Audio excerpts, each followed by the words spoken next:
Welcome back to The Tonight Show. You're watching Bay TV. Now, on Friday's show, we're at the community farm. We are back here today, and we're talking volunteering today. Kate is with us as well.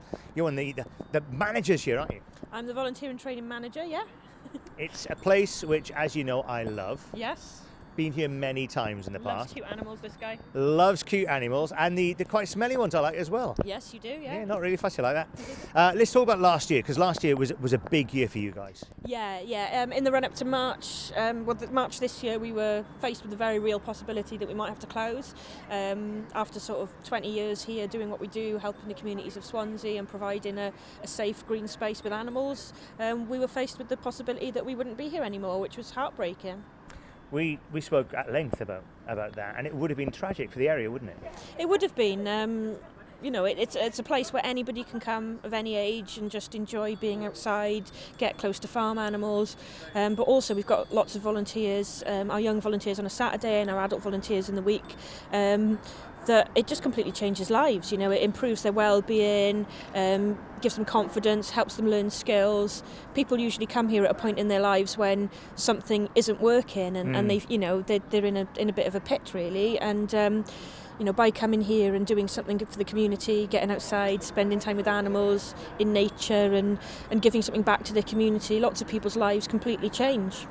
They learn so much about themselves doing work like this. Absolutely. There's this old adage that men prefer to talk side by side rather than face to face. So, you've got them fixing a fence together. All of these kind of stories come out. Some quite, horrible things have happened to people, but they won't talk about them in a normal therapeutic setting. But here, while they're doing something productive, it all comes out, and that helps people feel better. And there are still all sorts of people that work here. Yeah, absolutely. It's very, very diverse. On a Saturday we'll have young people up to 18 volunteering, and they just completely take over the place. It's fantastic. They run the show. And then during the week then, adults of all backgrounds, ages and abilities. So we've got some people with learning disabilities, mental health issues, physical disabilities as well, people who've been long-term unemployed, people who are asylum seekers and refugees, all people who want to come and do something positive to move their lives forward. And just by coming together, magic happens. It's a sort of two-way relationship. People give us their time, their energy, their skills. They'll help to lead groups. They'll deal with visitors for us. And out of that, they feel brilliant. They gain qualifications. They get real workplace skills in a friendly environment. They have a lot of fun. And this incredible sense of pride when you look around that everything here has been built by amazing volunteers. And it's, the history of the place is amazing because it goes back 20 years now. So you'll have people who haven't been for 15 years, but they remember planting a specific tree or building a specific brick wall or putting in a bit of fencing. So, when we say community farm, it couldn't be truer. People come and go, I did that, which is absolutely fantastic. And so many people have ownership of it because of that. And the great thing is, in 20 years' time, this could still be here. It'd be great to think that. Fingers crossed. I think every city needs a community farm. The ability for young people to get close to animals, to learn animal skills, to understand where their food actually comes from. The fact that there's a space for unemployed adults to go and do something productive and gain workplace skills and qualifications and feel useful again.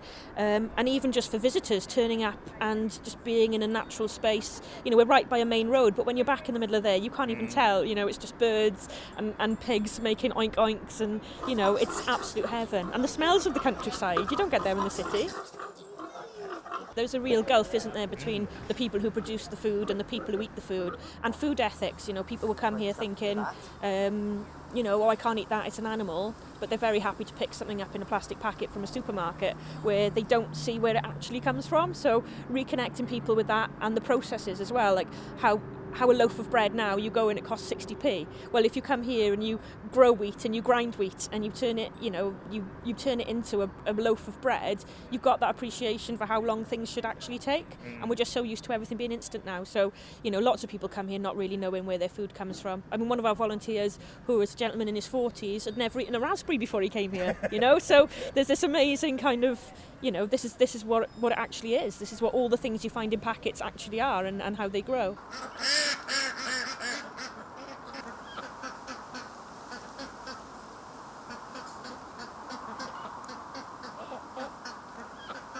To the community farm volunteers are with us at the moment. That's Lisanne and David. Hello. Hi.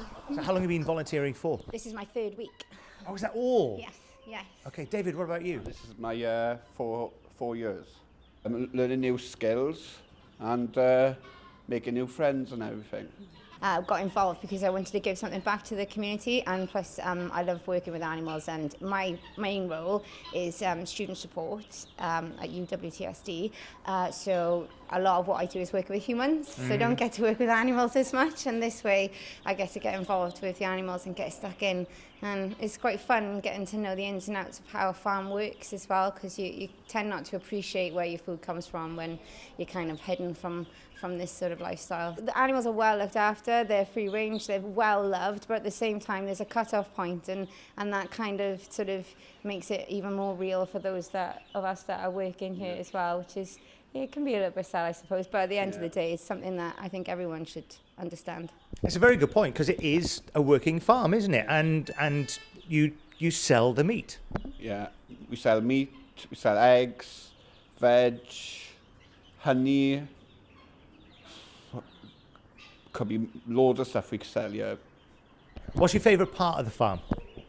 It's got to be the animal house. Have you got a favourite animal that you like looking after? Is there one thing that this is the best job in the world? I like the chickens, I like. Yeah. Yeah. What about you, Lizanne?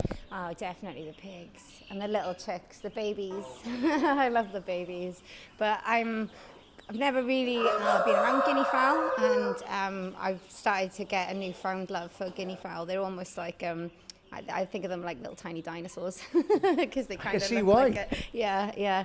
But it's really good, and not only is this like a working farm, but it's also a farm that allows everyone to have a place, and all the volunteers come with different abilities, some more advanced than others, but there's always a place for someone here, there's always something for someone to do, and I think that I really love about this place in the 3 weeks that I've been here. So it's really important that people become aware of what's here, because there's so much for it to offer.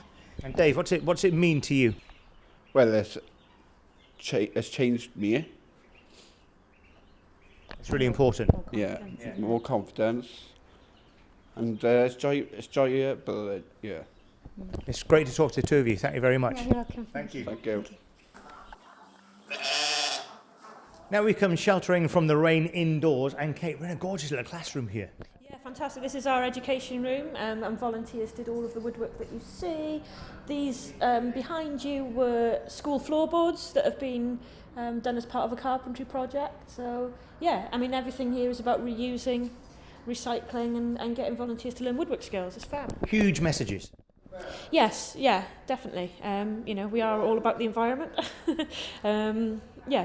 We do cover ideas around environment, food production, and old-fashioned skills, as well as the kind of well-being stuff that we do as well. Yeah. We're a small independent charity, so all of the fundraising that happens here is done by the staff team, and because of the threat of closure earlier this year, this is going to be a fairly quiet period, and we are going to just be focusing on writing funding bids and getting people involved in what they want the future to look like. So we've got some ideas around expanding use of the site, so other projects coming and using the areas, hiring areas, and doing different types of work here. So it's not just us on a big site, that we're sharing that more with other community organisations, and then we're writing funding bids for employability projects, community projects, and that sort of thing. In terms of week-to-week delivery, we've got our Farm Squad projects on Tuesdays, which is 18 to 24-year-olds. We've got our Adult Volunteer Day on a Thursday, although that's very popular and has currently got a waiting list, which is absolutely fab day, but very, very popular. And then on our Saturdays, we've got our Child and Youth Volunteer Days for children and young people. We hope to be starting up some evening sessions with young people and some Sunday sessions in the future as well. So all of those things will have to happen in the next year. We're also going to be doing an OCN for our volunteers. So while they come and volunteer here, they'll also be getting a qualification in volunteer work skills. So those are all the things we've got to get done over the next 6 months. It's going to be a busy time for you, isn't it? Always a busy time here, but obviously there's animals to look after as well. So we've got to get the sheep off to meet the rams. Got to get the piglets sold. It is a very diverse and dynamic place, but it's amazing. But open to donations as well from a millionaire would be lovely, wouldn't it? Absolutely. If there are any millionaires out there watching this right now on daytime TV because you're so rich you don't need to go to work, then please get in touch. You know, the work we do here is fantastic, and to have some stability with some funding kind of underpinning us would just be absolutely amazing. But it doesn't have to be millionaires. It can be lots of people who are interested and want to make something work, contributing a little bit per month or whatever. It's just about keeping the money coming in, really. Kate, thank you very much. Right, that is it for the show today. We'll be back on Wednesday when we go into Body Street and also have a lot more lined up as well. Have a great couple of days, whatever you're doing. We'll see you very soon.